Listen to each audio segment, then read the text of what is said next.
how the Democratic Party is, again, moving too far to the left. Panelists worried a lot about how more moderate candidates like Pete Buttigieg and Joe Biden, the recipient of obsessive attention with the media circles, even like Amy Klobuchar, like they've been like, please, Amy, save us, might finally get some traction in the debate. A consistent question was whether Warren would engage Sanders on the woman can't win story, or whether someone else like Klobuchar might. In the fight between, Warren and Sanders, Gloria Borger here, between Warren and Sanders over gender and whether he told her that a woman couldn't win, I don't think they're going to engage on that tonight. That took place, and then Anderson Cooper breaks down. Grubnikov was actually saying earlier that he thinks they may not engage in it, but that Senator Klobuchar, and then David Axelrod goes, yeah, I think that's right.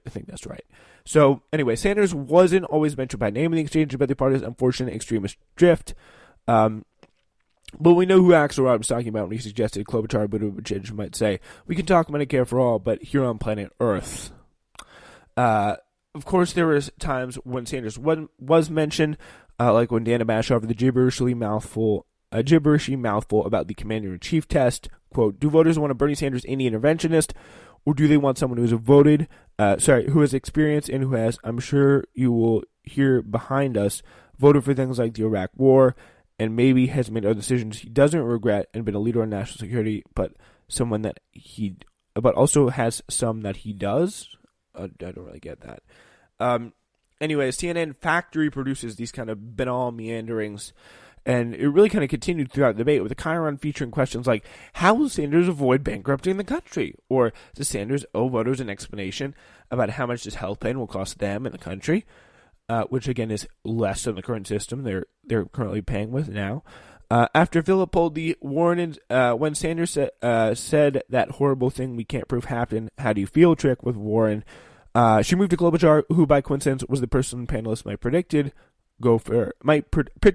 go for the juggler over this story. Senator Klobuchar, Philip said, what do you say to people who say a woman can't win the election? Again, this sleazy construction of the question presupposed that someone actually did say it. Yeah, it turns out, like, literally, the very first comment on Anderson Cooper's wrap-up show from Gloria Borger was, well, I think Amy Klobuchar just tried her hardest to distinguish herself as a pragmatist who can tell the rest of the Democrats to get real. McIntosh then said, I think what Bernie forgot was that it isn't a he said, she said story. This is a reported out story that CNN was part of breaking. Oh, my God. Jesus, this is pretty delusional. So to have him flat out say no, I think it wasn't nearly enough to address that for the women watching. Poor Anderson Cooper was forced to intercede and point out that literally it is a he said, she said story. It was not remotely reported out. Soon after, Bash said this was an out-of-park moment for Warren, and adding the story was a litmus test for gender and solidarity.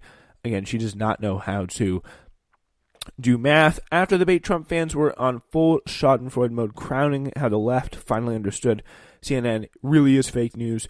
Overall, hashtag CNN is garbage trended, and FCNN was not far behind. All right.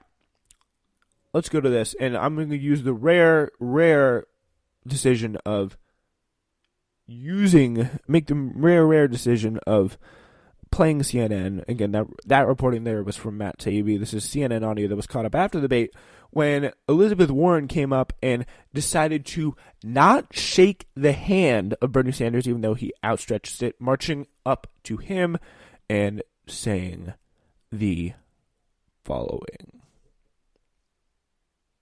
And this is after the debate. This is when this all went down. Everybody knows Enterprise picks you up. But can they solve all my transportation needs? Spoiler alert, they can. All right.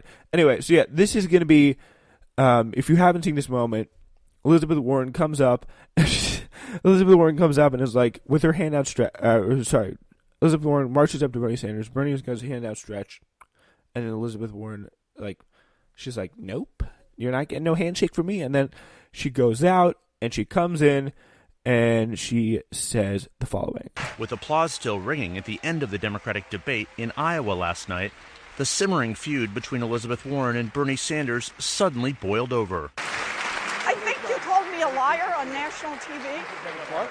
I think you called me a liar on national TV. Let's not do it right now. You want to have that discussion? We'll have that discussion. You called me. You told me. All right, let's not do it now. I don't want to get in the middle of it. I just want to say hi, Bernie. Yeah, good. Okay. She walked away. Yeah, that's Tom Steyer, the billionaire, on the end of the stage there coming in. So, like, you should tell he's pissed off, but he's like, okay. Like, poor Bernie, Jesus Christ. Like, what a mess. Anyway, let's end it. What are we going to do? All right, pretty much.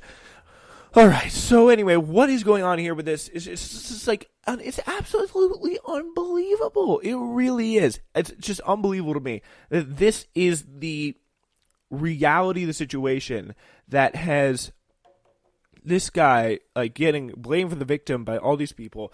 Like, the knives are out here. Bernie comes in with his best fundraising day, 100,000